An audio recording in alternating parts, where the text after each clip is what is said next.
Welcome in, Bears fans. This is not your average Bears post-game show. I am not Bill Zimmerman. I am Jeff Berckes. I'm a writer for Windy City Gridiron, and I'm joined by the great Taylor Dahl. Taylor, the Bears lose 24-17 in New Orleans, a house of horrors for them over the last, 30 years or something like that. Yeah. This game was close, but no cigar. How did you take the game? Yeah. And I think I commented to you, Jeff, before where I was like, I don't think this is going to be the game that because some people were like, by halftime, it's going to be over. I was like, I truly don't believe that. And people that listen to Making Monsters and other things that I have done on Windy City Gridiron obviously know I work in Jacksonville. I also cover the Jags. I just watched the Jags play the Saints. And I was like, the Saints aren't a very good football team. And I was expecting it to be about this, honestly. I was expecting the Saints to win, but it to be within a score. Unfortunately, the Bears had so many chances, and that's what's frustrating to me is they had chance after chance today to kind of like make it even closer or even win this game. You get a doink, unfortunately, then we see a doink by the Saints, so that evened it out. But to me, it was way too many mistakes and crucial moments, and that's what the Bears shot themselves in the foot way too many times. And when that happens, when you turn the ball over multiple times, the chances of you winning a football game start to reduce every single time you turn the ball over, and it happened too much. And then the guys you're counting on, we love DJ Moore. This is not slander on DJ Moore, but you got to catch that ball. Like there's certain situations where those moments, the guys you're counting on in those situations, you're hoping they make those plays, and it just wasn't happening. This is one of those things to me where it shows Tyson Bagent. Love the kid, love the story. I just did my podcast on him. I'm rooting for him big time, but it's just not there. There's not those moments, way too many. And some of the turnovers you can blame on other people. And I get that because we do the same thing for Justin Fields. But I think that when you're watching Tyson Bagent, I think that sometimes he forces it in situations where maybe it could have been it could have been an easier first down, or even take that 4 or 5 yards rather than get that big play. And that's what he's looking for in certain times. And to me, it was a frustrating game because every time you felt like something started going the Bears' way, it reversed very quickly. That goes with penalties. That goes with dropped passes. That goes with, I think the main thing to me was penalties. Did that stick out to you a lot, where it felt like it was just every time you felt like it was in a positive way, it turned around in that aspect? Well, it's definitely been a theme for the Bears this year, right? You got the hits principle, which part of that is playing smart. And I think we saw some of that last year where the Bears were pretty good about limiting penalties, limiting turnovers to some extent.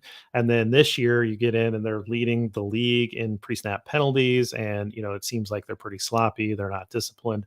And so it is kind of an interesting juxtaposition from last year, right? Where you thought, oh, well, they're not talented, but, they're playing tough and they're playing smart.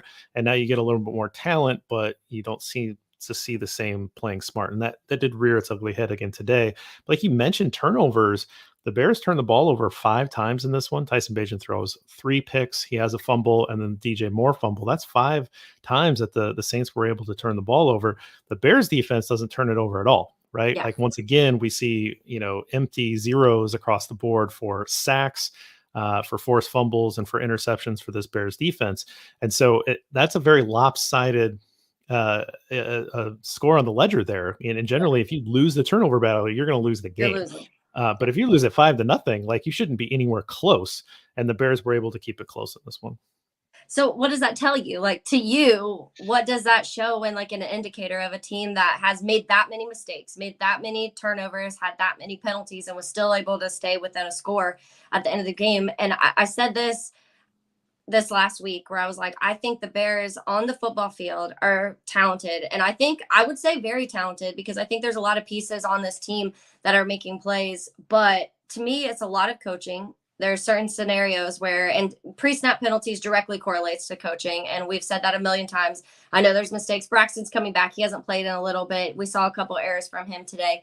But there's certain times where you would hope that certain guys would be able to avoid those situations. And bad calls too. We saw it last week against the Chargers a million times. Very bad calls. Today there was a couple that were very like tic-tacky type of things. But you avoid those. Like if you clean it up, this could be a different game. And that's what's frustrating to me is it's not like they're not a bad football team to me. They're an undisciplined football team. And I think there's a difference. Yeah. And I'm trying to be fair to both parties here. And I don't think the Saints are all that well coached, because Yeah. if you win the turnover battle 5-0, you should be putting a team like the Bears away A pretty couple quickly, scores. Yeah. right? Yeah, and it just didn't seem like, for whatever reason, some of their choices. I mean, Dennis Allen called a quarterback sneak with Derek Carr, even though he has kind of this cheat code. Taysom Hill, So, who is yeah. really good at that. I mean, I don't think Taysom Hill is like a quarterback prospect that they were trying to make him a couple years ago, and they know that at this point. So I have a bit of a reputation for not liking Taysom Hill. But Yeah. if you have Taysom Hill and you're paying him all that money, what you do is you have him convert 4th and 1s for you, and you protect Derek Carr. Yeah. But they rushed the line and they got stopped, of course, and great play by the Bears defensive line to do that. But there's just a couple decisions there where Dennis Allen kept the Bears in the game, Hmm. by doing what he did there. So yeah, if I'm being fair, I feel like maybe both sides aren't very well coached, but it is interesting that the Bears were able to Let's keep also it mention in the close. Superdome, which is not an easy place to play. No matter what Saints team is playing, the Superdome is loud. It's difficult. We know the history of the Bears at Superdome, and it's not just the Bears. There's a lot of teams that struggle playing there. It's a very difficult place to play, and they kept it within a score and to the end, and that's not an easy thing to do. Yep, absolutely. So I want to take these one at a time. I kind of have like an opening scrum there, but let's take these one at a time and let's focus in. So you just talked about Tyson Bagent on Making Monsters recently. So let's talk a little bit about his performance that he has had over the last 3.5 games. We hear reports that Justin Fields may be back for the Thursday night game against the Panthers. We will see. And we'll talk about Justin here in a couple minutes. But Tyson Bagent had 3.5 games to show you what he has potentially as a backup quarterback going forward. I think we can probably put to rest this idea that Bagent should be starting the rest of the year. He's like QB1 future. Let's let him try to develop into QB2 before we put expectations for him to be QB1, right? Like let's start with that. But over the course of these 3.5 games, he's had 6 interceptions. And he does get the ball out fast. He's decisive, not afraid. But I Yeah. think what you said earlier about the DJ Moore throw in the end zone, if he has a little bit more of a little more arm talent, gets the ball there a little quicker, and Yep. it avoids that contact with the DB, right? A little bit more arm talent, gets the ball over the middle of the field, which where a couple of those interceptions were today. Yeah. He's able to get the ball on the receiver faster and not allow that DB. I mean, some of those were a little behind, Yeah. but he's able to get the ball on the receiver quicker. So he doesn't necessarily have that arm strength, that arm talent that people like to talk about to be able to make every throw on the field. Every throw is not available to Tyson Bagent at this point. Yeah. Can that change? Generally arm strength's a little bit harder to add at this stage in your life, and you just may not have it. But overall, what would you say your assessment is of Tyson Bagent as a potential QB2 for this team moving forward? Yeah, to me, I think he has everything that you would want out of a quarterback too.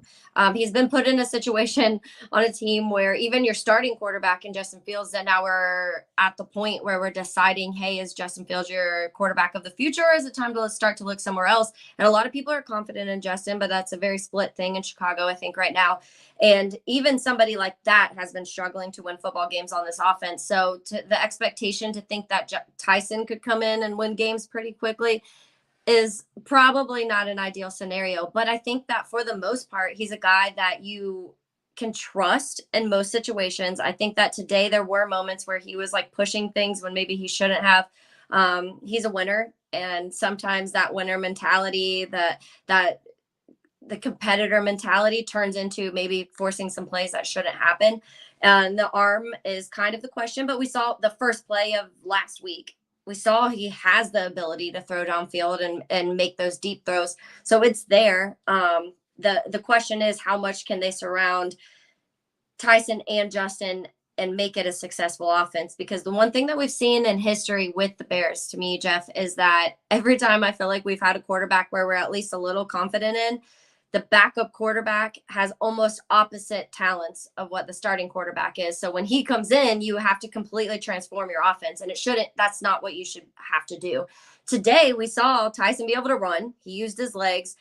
Did it feel like to you they schemed up more runs for Tyson today than they had Justin all year? Well, they definitely did a few things that I haven't necessarily seen them do for Justin. A little bit more play action. It seems like they're a little bit more creative in trying to get him easy throws, Yeah. which again, like any quarterback will benefit from the easy throws. I Yeah. think a lot of the runs today were a reflection of the Saints playing a lot of man defense, Okay. which teams aren't doing against Justin Fields Against anymore. Justin. Yeah. Right, because you turn your back to Justin Fields and he's going to get Gone. 25 before you know it, right? But he did prove a little bit like, hey, you can't really play that against me because I'm gonna pick up easy first downs, right? Yeah. Justin may take those 40 yards Hmm. where Bagent, takes them, so many 10. Justin Fields runs Yeah. last year, kind of demonstrate that. Yeah. But yeah, he showed good awareness to be able to say, okay, that's not there. I'm going to take off, and I'm a good enough athlete to be able to do that. Yeah. That was a good thing. Um, So to yeah, me, that's what I think, that if you can make the offenses, you can have them run similar offenses and it be at least effective. I think that it is a good option for a QB2 moving forward for the Bears, because you have someone that does have the option of the legs. You don't have to completely shift your offense when Tyson Bagent's out there. The one thing that I love about Bagent, and I mentioned this a lot last week on my podcast, or the week before maybe, is the different weapons that you see him use. Like, you saw Tyler Scott, you saw Darnell Mooney a ton today. Mooney went off, and I love seeing that. It's obviously a contract time to talk for Mooney, so perfect time for him to start doing this. But Bagent seems way more comfortable with guys like Scott and Mooney than he does maybe even DJ Moore. Cole Kmet and him had that connection today too, which I've been shouting, use Cole Kmet more. So to me, they use different weapons, which is interesting, but I guess it makes sense, because during the offseason, how much was Tyson working with a Scott and a Mooney compared to Justin working with Scott and Mooney on a regular basis? So it makes sense. But I think for me, looking forward, it's an ideal QB2. Like, you have someone who's more of possibly a game manager type. You hope the turnovers, and which he's an undrafted rookie out of Shepherd, like those things are going to happen. But I think that the more comfortable he gets in this offense, the more experience he has, you'll start to see that start to shift a little bit, and you will see a little bit more comfortable, and a little more awareness without feeling like he has to make that big play constantly. So I think it's a perfect spot for him to be in Chicago behind another quarterback. right. And, like I've said a few times, it's kind of a poor man's Gardner Minshew situation for me, which again is not an insult to this young man. It's a compliment, because I have a pretty high opinion of Gardner Minshew. So, Mm-hmm. but you talked about using the weapons. Why don't we talk a little bit about that? Let's stay on the offense. I want to talk about a couple of these guys. One, Cole Kmet, 6 catches for 55 yards, 2 of which were touchdowns, puts him up to 5 touchdowns on the year. His career high is 7 that he set last year. The Bears franchise record for tight end touchdowns in a season is Mike Ditka with 12. But then second place drops all the way down to 8, which is Greg Olson and Jimmy Graham and another Mike Ditka season. So that feels like that's maybe, second place is certainly on the table for Cole Kmet, but you're a Definitely. big Golden Domer. So I want Yeah. you to kind of tell me about what you think about Cole Kmet getting much more involved in the offensive game plan the last 2 weeks. I love Cole Kmet, and I am biased. I'm a Notre Dame fan, so I know it's there. But I think that from the start, we've seen progress from Cole Kmet from year one. Every single year, I think we've seen him get better. And obviously, last year, you mentioned it was 7 touchdowns last year. Year before, we saw 0. So there's definitely a little bit of a roller coaster within his career. But I think statistically, when you look across the board with Kmet, he sits in the top 15 all of the years, and that's with offenses that have been struggling heavily.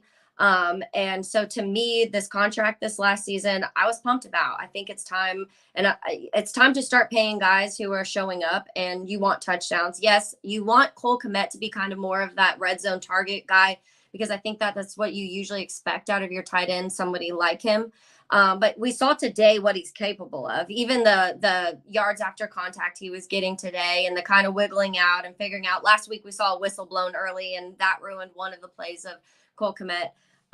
But I think to me, it's a tight end that you want. I do think that the Bears need to work on another tight end that is maybe better in the blocking ability and some of the other tight end things. I know we have Mercedes Lewis, who's like the guy this year. That's what he does. But future and looking in the future of what the Bears need, you would need that guy. You need that type of tight end because that's just not really what Cole is. Cole more so is what we saw today, and that is catching those passes when it's not technically midfield, which the Bears struggle with, but kind of sort of towards the middle. You want to get inside the hash marks, which the Bears have struggled with a lot this entirety of this year of getting guys there. And it seems like Cole Kmet kind of is comfortable in that area. And then when it gets to the end zone, you want to be able to throw to him. And you want your tight end to be almost your security blanket. And it feels like Cole Kmet could be that guy, but there has to be a trust between him and Justin. And I feel like we haven't seen that completely between them two. That concerns me a little bit. I just mentioned a second ago, I think that Tyson looks more comfortable with Cole than Justin does. Yeah, it's interesting. I think, the 0 touchdown year, I mean, Lester and I talked about it a lot on our podcast at that time. And then coming into the year, people were like, oh, he never scores touchdowns. And it's like, well, I will bet you that he scores more than 1 touchdown this year, right? Or more than 0 touchdowns this year. And, he did, he did find the end zone 7 times last year and 5 times already this year. Part of it may have just been that Jimmy Graham was on the team. And that was clearly the snaps that Jimmy Graham was getting. They were paying Jimmy Graham a lot of money to basically just body guys in the end zone. That was pretty much what he was there for. So maybe, Cole has taken that part of the lessons from Jimmy Graham and try to incorporate that into his game. But yes, it does seem as though the last 2 games, Bagent has looked to Cole Kmet, which is generally what you think a young quarterback will do, particularly someone who has limited arm strength like Bagent. He's not going to try to find, down the field options. He should be finding stuff around, inside of 10 yards. And that's generally what the tight end's running. So that's not surprising to me that Cole Kmet has been a favorite target. And, even more so last week. The week before, where he didn't get a target was weird, right? Yeah. So it's good to see that. I want to talk a little bit about Darnell Mooney because you mentioned him as well. He had 5 catches for 82 yards. He had that great play last week to open the game where, if he would have stood up and run, I think he would have scored a touchdown off that initial play. But that throw wasn't a particularly great throw to start the game last week. It was really all Darnell Mooney kind of putting a fake out move on the DB. And so Mooney, like you say, he's really trying to showcase all of his ability here and doing the most with what he has. Even that little fake to go out of bounds and then cut it back in. And there were 3 Saints defenders that just sort of flowed out of the play, and he was able to cut it up and get a lot of yards after catch there. I mean, that play wasn't really much at all. And then he made it into an explosive play. And so, Mooney starting to come on is only good for this offense, but what do you see in terms of, do you think that he is part of the future plans for Chicago, or is he kind of playing for a contract elsewhere at this point?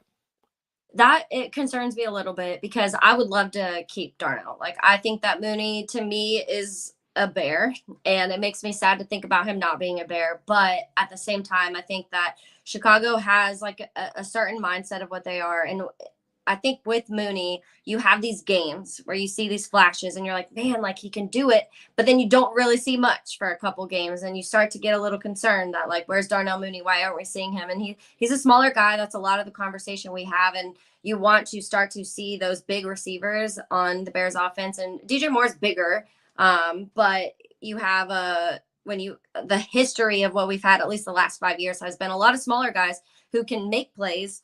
But you want the guys now who can get those 50-50 balls, the contested catches. That's such a big thing in the NFL with the amount of talent that is in the defensive back room across the league.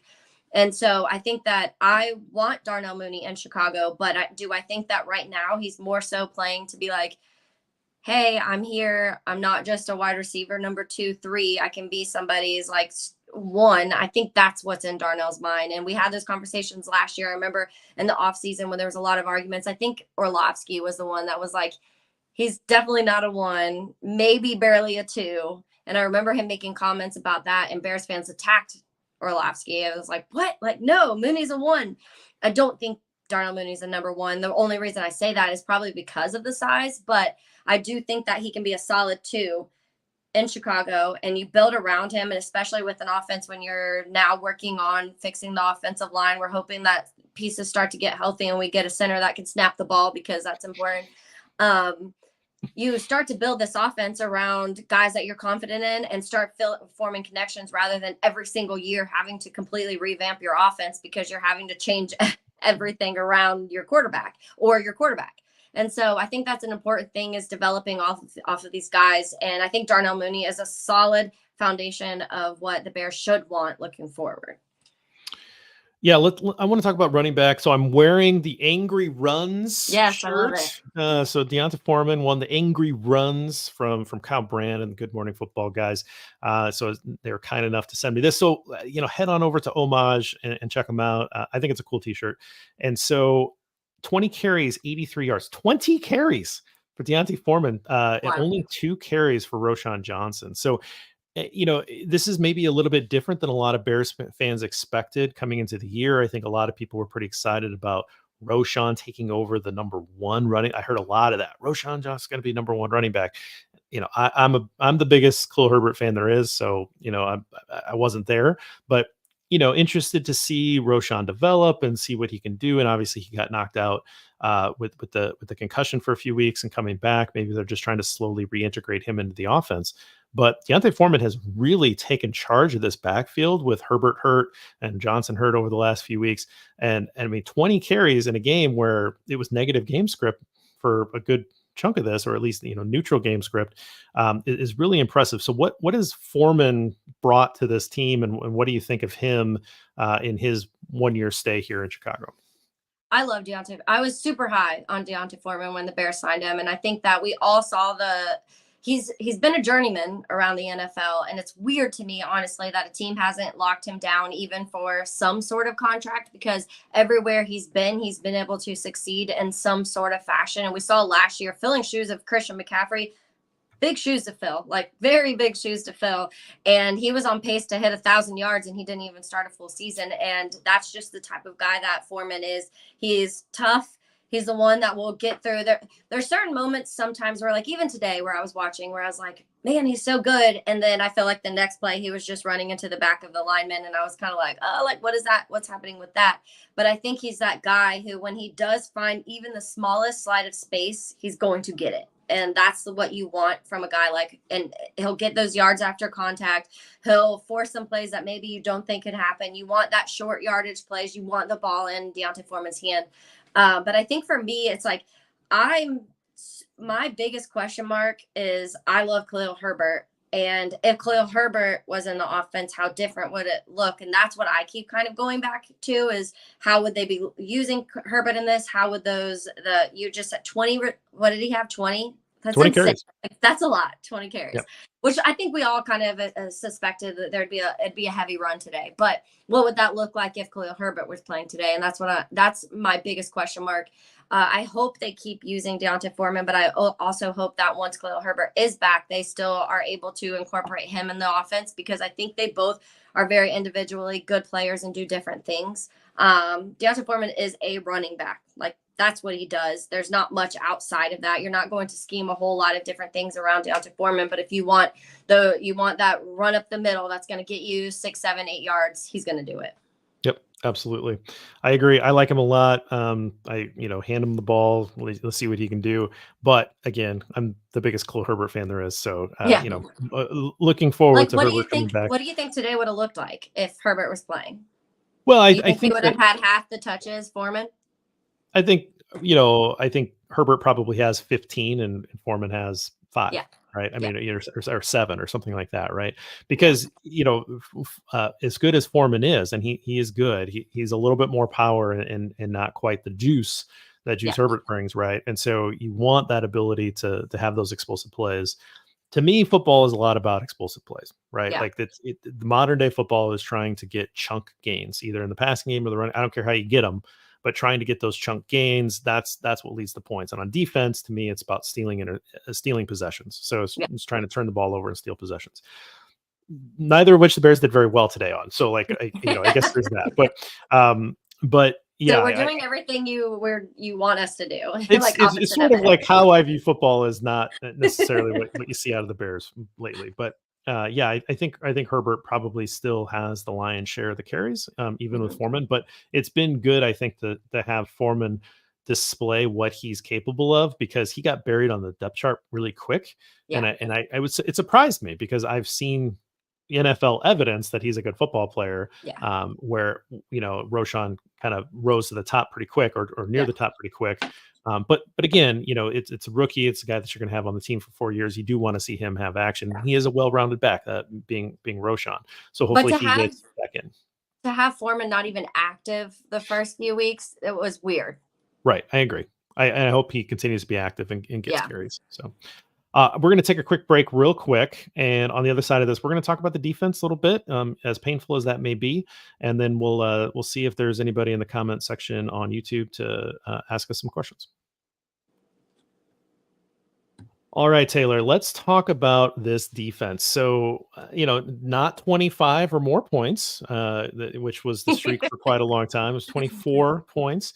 But, the Saints sat on it at the end. They missed the field goal, and then they sat on the end in the red zone area, but it doesn't matter. Like, it was too many points for the Bears to overcome. For me, I mentioned at the top, but no sacks. Yet again, another game goes by without the Bears recording a sack. No turnovers, which is pretty distressing. No one making plays on the ball. To me, the standout players were Edwards. He had 15 tackles. Again, he just seems like he's everywhere. That's not surprising. That Yeah. we expect at this point. Yeah. What I do think is interesting is that our guy Jack Sanborn just also seemed to be everywhere, and he had a nice game as well, and he was making big plays. And so the question is, I think he had 10 tackles, double digit tackles. The question is, should this have just been the plan the whole year? Yeah. Did they have just counted on Jack Sanborn to be a starting linebacker in this team? Yeah, and I think that's going to be because we've seen the Tremaine hate on social media of like we haven't seen, and I don't know what people were expecting for Tremaine to come in and immediately do. Maybe more of what TJ Edwards is doing, honestly. Maybe that's what it is, or maybe because they paid him so much money that it like TJ Edwards and Tremaine are not obviously TJ Edwards is a tackling machine. I just did Making Monsters on him, and he's been that since college. He was quarterback in high school, so not in high school, but he's always been. That's what he does is make tackles. And I think that maybe people were expecting Tremaine to kind of be that guy, but the difference is with Tremaine is people just kind of avoid him, and that's the difference. Is when you watch when he's on the field, especially was in the midfield. Quarterbacks completely avoid the middle of the field when Tremaine's in that area. And like with TJ, they will kind of force certain things and maybe get the ball around him. But TJ finds the ball. He's that type of guy that will find it. But I think he's been so much fun to watch. And it is interesting now to say, like, okay, you could have saved X amount of money and just had Jack Sanborn and TJ Edwards out there, and your linebacker room would be a lot cheaper and maybe look about the same. Because we even saw there was a couple moments today where TJ was around the quarterback too. We didn't get a sack, but there was a few times where I saw him just there, just like seconds away from getting to Derek Carr. And that's the type of guy he is. And I think it's coming. And I honestly think it's only going to get better too. I think we're going to keep seeing TJ Edwards improve and really take hold of this defense. And he's kind of that guy, like even at Wisconsin, when he was there, was the number 2 nationally ranked defense of total defense in NCAA football when TJ Edwards was there. And I asked on my podcast, like, how much was that TJ and how much was it other guys surrounding? And Kevin Claxton was like, it was TJ Edwards. Like, he is that guy, and he's the type of guy that will completely revamp a defense when you need it. And so I think that we're seeing that very quickly from him. So maybe that is a concern. Maybe it is one of the things where you're kind of like, man, you could have saved a lot of money and not signed Tremaine Edmonds, and had TJ and Jack over there, which we saw glimpses of Jack out of the like from the get-go last season. Obviously there was an injury, so you didn't get to see like the full season of it. But I think that the linebacking room at this point is you're confident in them, and I think they're just going to start getting better. And to me, that makes me feel good about that. It sucks that we didn't see sacks today, and I was just waiting. You saw Montez around the quarterback a few times. You saw TJ around the quarterback a few times. My question constantly is like, where's Jan? Because that is literally who he's supposed to be, and I feel like I just don't see much out of him at all. And that's my biggest concern of signings, honestly, outside of maybe spending on Edmonds. Well, Edmonds' contract is much bigger Big. and longer, right? Like that's part of the problem is that it's a multi-year commitment and, investing in off-ball linebackers, right? Like there's kind of this question, particularly when you trade away Roquan Smith and then you bring in a guy like that for that much money. It's like, well, okay, you were kind of signaling that this isn't that important of a position and you're going to build it a different way. But then you go sign a guy that's, Do the same thing. probably not quite, not as talented as Roquan, certainly hasn't put together the seasons consistently that Roquan has. I mean, Roquan played pretty good football here in Chicago and then Mhm. has taken his game to the next level in Baltimore, right? Like, I mean, Yeah. that's the reality. Uh, you know, Edmonds had one really nice year last year in his contract year, right? So they didn't necessarily have the history, and he didn't really save much off of what Roquan got. And then you get to see a game from Jack Sanborn where he looks pretty good. Now, I will let me give this disclaimer.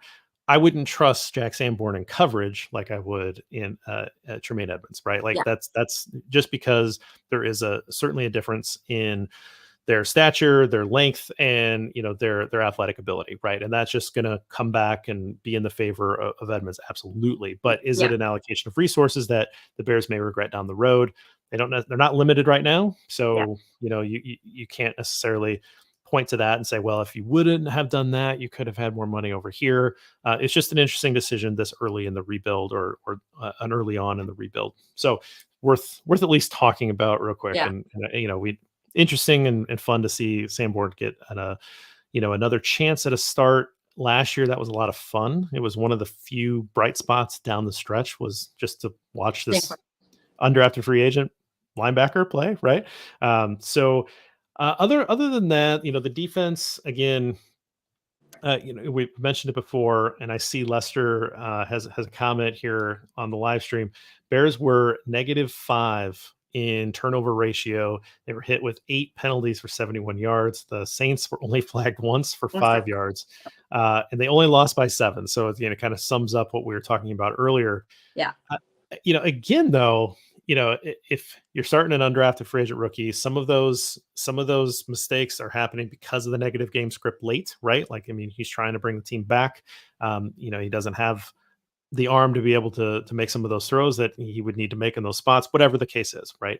But if your defense isn't trying to match that level of effort from like at some point, we're Bears fans, Yeah. we see defenses over the years carry teams to victory, right? Like, I mean, this Craig Krenzel had a winning record for the Chicago Bears when he had to play in the early 2000s, whatever year that was. Somebody's going to know that off the top of their head, right? Like, we've seen Bears defenses carry quarterbacks to victories before. And so, there's at least a little bit of that where you're not seeing any kind of impact plays on defense.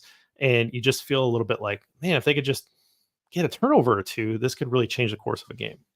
Yeah, and there was like a comment on Twitter. We kind of went back and forth with this because we talked about last year how bad the run defense was and how much it's kind of flipped this year. I think 156 per game to 78 per game, so roughly around those numbers between last year and this year. But it's almost completely flopped when it comes to the passing yards allowed.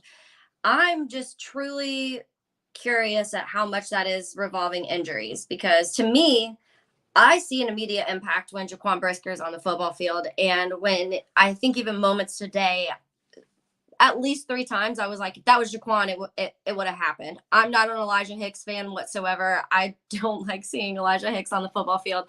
And so there's certain moments where I was like, man, if Jaquan was just playing, like it would be different. And I feel like we're waiting for all levels to click at the same time. And we had the issue in the beginning of the season where we're like, man, if the defensive line could just do like a little bit of their job, the secondary would really be able to show out. And then now it's almost reversed where like you feel like pass rush isn't there, but the defensive line interior has been making some plays and being able to stop the run. And there's situations there. And part of that's with the linebackers too. But then you feel like the secondary has kind of been faulting in certain areas. But I truly wonder if when it is Eddie and Jaquan and Jalen and Kyler out there, how much different that will be with all 4 of them healthy on the football field. And to me, I think it really would make a difference.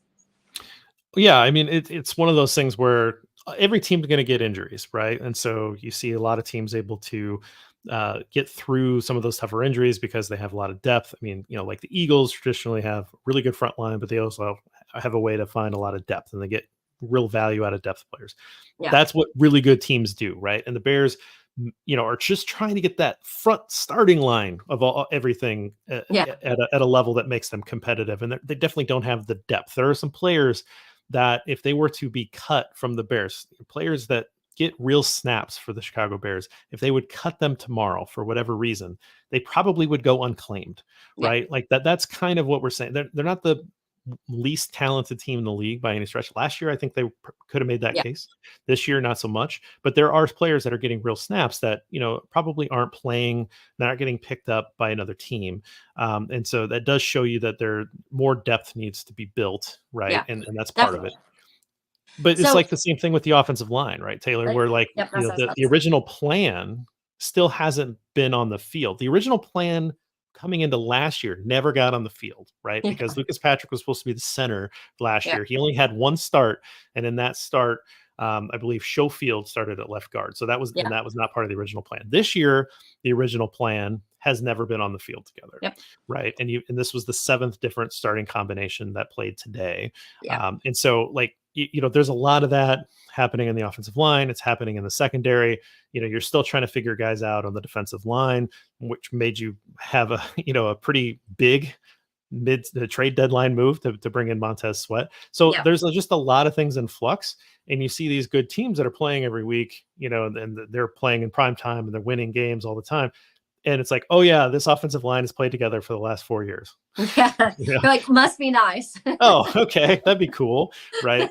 And so it's just the Bears just aren't there, Yeah. but you hope to see more of these guys establish themselves as players that are going to be here for a while and not Yeah. these transient players. Like you mentioned, that Yannick Ngakoue, he's here on a mercenary deal for 1 year because the Bears knew that they didn't have any kind of defensive end that could rush the passer. Yep. Now he's on the side of a milk carton, but that's what he was brought in for, right? And it's a 1 year investment, and it's not that big of a deal. Yeah. But the more that these guys more that they can find these building block pieces and put them next to each other and have them play next to each other, that is where you're going to get that continuity, and that's Yep. where players are going to start to play off each other, and they're going to do better in the long term. Yeah, and I completely agree. And I think that we're talking about, because you posted, I think it was 6 for the offensive line, different formations, Now now 7. 7 today. And how many with our DB room? Because I think since the first half of week 1, we haven't had our starting DBs out there either, because Kyler Gordon went down. Yep. Week 1, missed 4 weeks.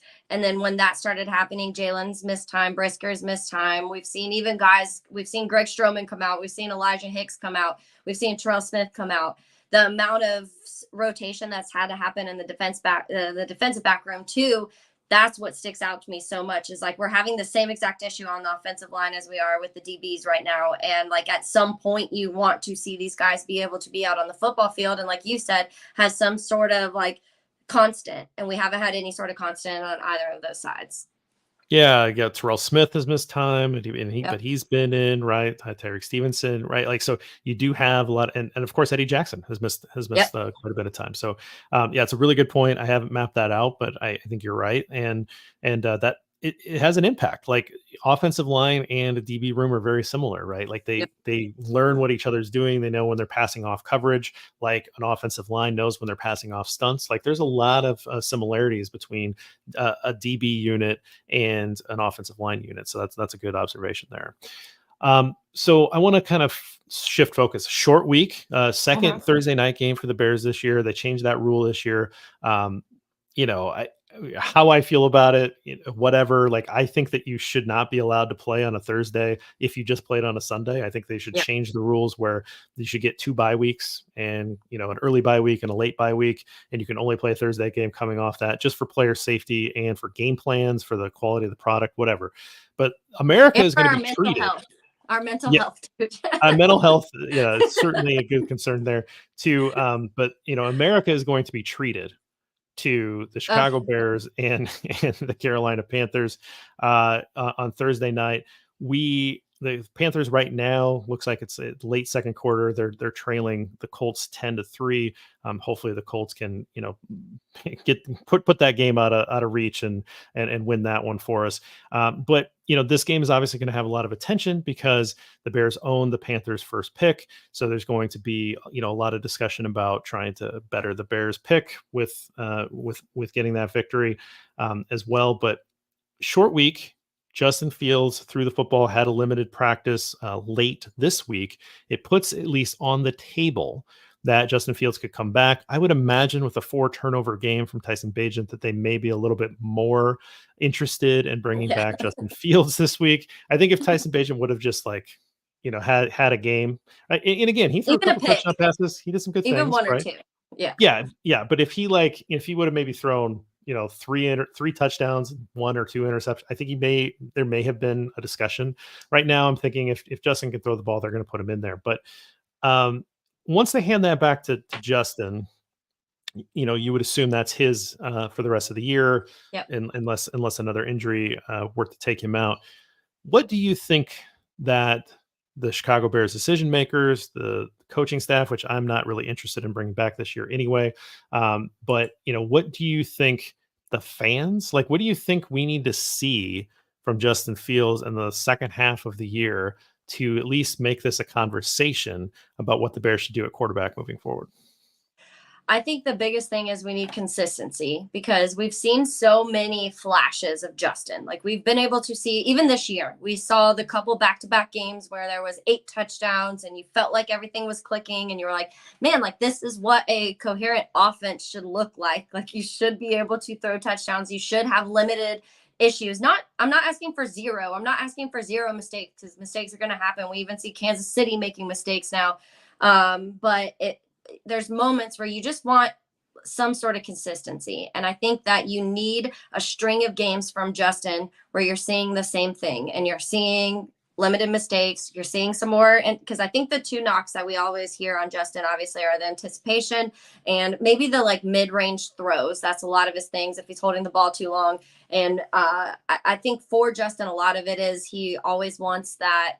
He doesn't want the 5-yard reception. He wants a 20-yard reception. And it's like at some point he has to realize that, get those 5 yards when you can get them. So I think you want to see that though. You want to see the consistency of Justin being able to complete passes. You want to see 3rd down conversions because that looked the first 3-4 games of the season. I think we converted 2 third downs in that entirety. So you want to see that. You want to see limited mistakes, like I said. You want to see him feel like you're really taking a control of the offense. And we saw it. We saw it for a couple games this year. We saw it for a few games last year. There was that stretch. The Patriots, obviously, was that first game where we were like, whoa, like this could be something where it's on and up. We see confidence in Justin Fields. We see these connections being made. I think a big thing for me, too, is being able to see different weapons being used because I do feel like Justin sometimes finds his guy during the game, and that's his guy, and it doesn't shy away from that. You want him to be able to use different weapons. You want him to be able to use his legs. We mentioned earlier and maybe they should start scheming some stuff the way they were today because there were certain scenarios where I was like, if they were doing this for Justin would have got 17 yards out of it. Those are the moments that you want. You hope that maybe they're like, stop making him stand in the pocket and make him a pocket passer, whatever they were trying to do in the beginning of the year. Justin is Justin. He's not going to be that guy. That's just not who he is. So, but you do want to see more than a game or 2. You want to see 3, 4, 5 games straight of Justin being able to score touchdowns and limit his mistakes and look like he's making connections with the offense as a whole and not just a guy. Yeah, it's a great point. And Chris in the comments here, Chris Armstrong says she'd like to see Justin do those things too. And then questions, are we getting a new offensive coordinator? And I think that that's an interesting point because, well, first of all, we're not. As far as I know, no one's going to dismiss Luke Getsy at this point. But I think it's interesting because part of my take on all of this is that Luke Getsy would love to call these games for Tyson Bagent because Yeah. he sees the game as like Tyson, like, oh, check this down and do all this. I don't think he really understands and knows how to take advantage of the things that Justin does well. Obviously, we all know that there are things that Justin can do better, and that's well documented. I'm not saying that he's anywhere close to a perfect player, but you just don't see that same level of creativity Yeah. for Justin Fields. And like I said today, there were times where there were some easy throws that were, heard a stat early on where they said Tyson Bagent is under center almost twice as much Mhm. as Justin Fields has been, and that's been part of my question. This whole time, like, why aren't you putting him under center more Yeah. and allowing some more play action? Where was this establishing this power run game with these, this backfield that you had with these kind of ass kickers up front with, Tevin Jenkins is just bodying people left So and good. right. Like, I mean, he's going to get my Trench tribute. Spoiler alert tomorrow. Love Like, I it. mean, he's absolutely killing it, right? And so, where is that identity that you saw that you thought you'd see the Bears establish and then play off of that, right? Like, Yeah. the play action works and you just don't see it much.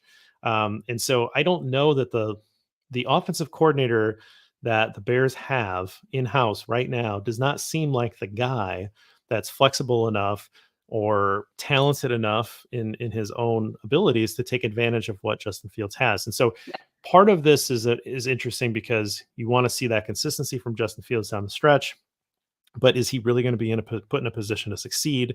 And then if he is somehow does that, does he now save this staff? Which I think this staff has proven that they should be nowhere near this team next year, right? Which we're And so like, don't save them. right. So it's just this weird thing. Like, is there a way to thread the needle where Justin looks really good and you want to like bring in a new person to work with him? Like, there'd be people, offensive minds around the league, like a Yeah. Ben Johnson, who say, like, oh, I want this job because I know how to use this guy. Yeah. But that doesn't seem as very likely, right? Like, so there's just some weird conflict down in the last 8 games of like, what do you do here? It What just feels now? like a lose-lose every time. Yeah, and I think that a lot of it with Getsy to me, and I've talked about this with so many people, where it's like Luke Getsy, obviously we know came from Green Bay. He was Aaron Rodgers' guy. How much did he actually have to do for Aaron Rodgers? Because I don't think anything. Like Right. I cannot. I bet you the conversations were more so like, "Hey, maybe you should do this," and Aaron was like, "No, I'm gonna do this," and he was like, "Okay, like Yeah. go ahead." I feel like it And was then, actually probably more the opposite. Like Getsy had the clipboard and it said, "What do you want to do here, Aaron?" yeah, And yeah, then he would say something and he'd say, "Oh, good idea. I will make yeah, sure I that's call that. yes, I will make sure I try to get somebody else to call it because Getsy wasn't even the one calling it, right?" yeah, So it's yeah, you're absolutely right. Hiring a first time coordinator who didn't have experience calling plays yeah. to be the guy to run the offense with a very young quarterback was a And bad a idea very from the start. different quarterback, very like Very different. polar opposite quarterback of what he was coaching. Right, absolutely. Very different, and you're trying to make him into something that he's not. It's a Yeah. whole thing. This is how you don't run a team. But again, this is big picture talk, and we're Yeah. supposed to stick to a post game, but it's hard to stick and not go global here. But So you um, asked me, Jeff, though, like, what is your expectations of what you'd want to see then from Justin and from the Bears for the last half of the season for you to be, let's say, confident that Justin Fields is the guy, but knowing it's still time to move away from coaching staff and at least revamp that side of things?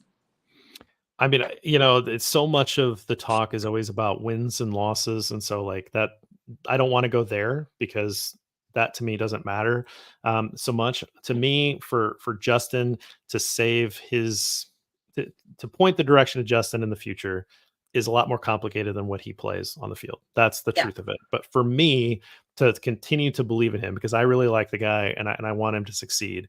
I want there to be, like you said, consistency over the back into the. I can't have another clunker, right? Like he used Yeah. all of his get out of jail free cards Yeah. early in the year, right? Like you can't have another clunker. No more Um, 70-yard pass games. I yeah, can't. right. Like he has Yeah. to continue. He has to stack the good outings, and I think it just there just needs to be something that clicks, Yeah. whatever that is for him. You saw that he just sort of did that late last year when he was using his legs more. But what sticks in my mind is that he would have these games and then they cut to him on the sidelines and he's getting his hamstrings worked on, Yeah. right? Because he's just like putting his body through so much to be able to get to that level. And it's like, well, that's not sustainable, right? No. And so there has to be some marriage of being able to take some of the easy stuff. He doesn't have to hit all of it, but he has to take some of it. But then to not kill what makes Justin Fields, which Yeah. is that big game hunting ability, either downfield throwing or being willing to take off and make those big plays with his legs when he needs to. I just haven't seen that this year. I mean, again, he had a couple 4 touchdown games, which were incredible, and then came out the next half of football and looked pretty terrible. And so you just want to see everything just click. Yeah. And he plays a couple of tough defensive fronts, right? He's got Detroit twice, and he's going to have to play Cleveland, Mhm. and those are going to be good the defensive fronts, and then they're going to have to play Minnesota again. And the blitz in Minnesota is going to continue to come. There, the beatings will continue until morale improves, right? Like they will Right. continue to go all out blitz you until you prove that you can beat it, right? Yeah. And so I want to see growth in those areas. I Hope we can. put some extra blockers in the next time. It would be nice, right, if the scheme helped. But also Justin has to be able to learn how to read hot. He has to be able to Definitely. learn how to say like, okay, this is coming. I'm gonna throw this right away, or I'm gonna get rid of this, or I'm gonna change the play. I'm gonna bring in hey, that guy's split out wide. I'm gonna bring him in, right? Like Yeah. there's things that he has in his power, and maybe he's not allowed to do that, which is a coaching mistake. But and so there's things that we don't know. But I Yeah. just want to see a little bit more comfort, a little more command, and for it to click for him for that consistency. Yeah. I agree. All right. So the Bears are now 2-7. Mm. They are not a good football team, but there are some players that will continue to build out this team for this year and into the future. You, Taylor Dahl, are doing an incredible job of letting us know some of those stories behind these guys, how they got here with your Making Monsters series. Any preview of what you're thinking about for the second half of the year? Yeah, I mean, and that's the thing. That's the crazy thing for me is because I feel like there is a lot of talent on this football team, and there hasn't been a week, maybe 1 week, maybe in like week 2. I remember being like, I don't even know I don't know who to pick because no one really played that well. I think that's the week I picked Trenton Gill. No offense to Trenton Gill, love him, but I didn't want to do an episode on a punter in week 2. Like that wasn't my ideal. But now I'm to the point where there are a lot of choices that I haven't done yet. And even this week, I could go Darnell Mooney because I didn't do a Mooney last year. I could go Tevin Jenkins. I haven't done a Tevin Jenkins, and I'm literally like the ultimate hype person of Tevin Jenkins. And I haven't done a Jenkins episode yet. Haven't done a Braxton episode. He just returned, had a couple mistakes today, but I think that we saw some improvement against the bull rush this week, which was one of his biggest weaknesses last year, obviously, that everyone was saying he needed to work on. There's multiple guys that I could kind of go the route of. I did a Jack Sanborn, so can't do that.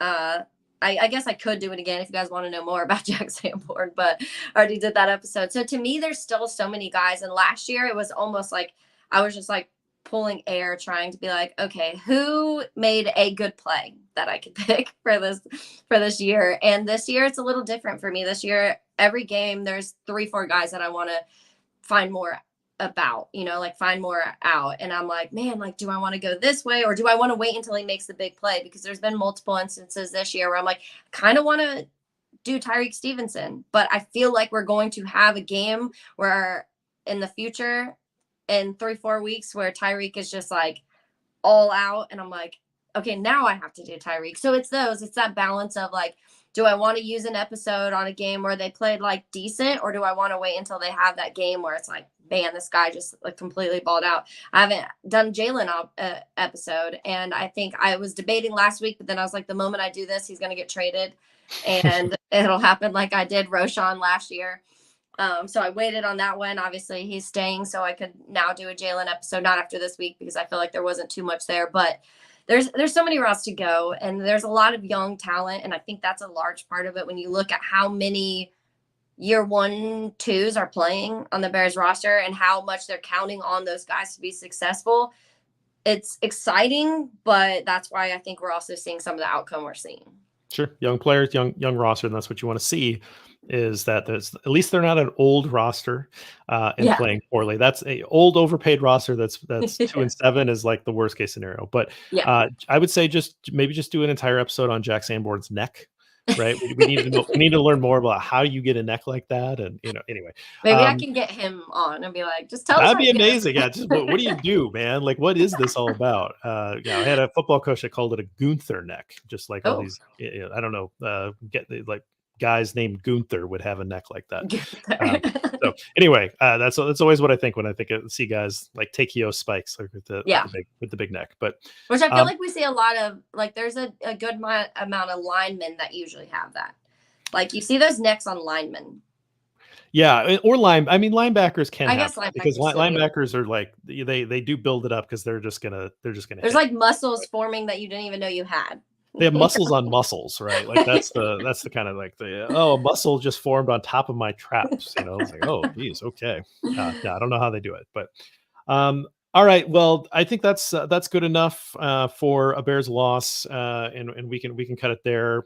Plenty of stuff coming this week. I'll be back tomorrow with Lester A. Wiltfong Jr. with Bear and Balanced. A little later in the week, I'll be back with EJ. We'll take your questions on Bears Over Beers. And then I'm back on the short week as Bill's guest, as he will come back and do Not Your Average Bears postgame show as the host. And I can slide over to Taylor's chair and I can be the guest for that one. So a lot from me coming up this week. And of course, all the columns and everything, make sure you're checking all those out. Taylor's been pitching in on some of the keys to the game as well. So you can see some of her writing on the website as well.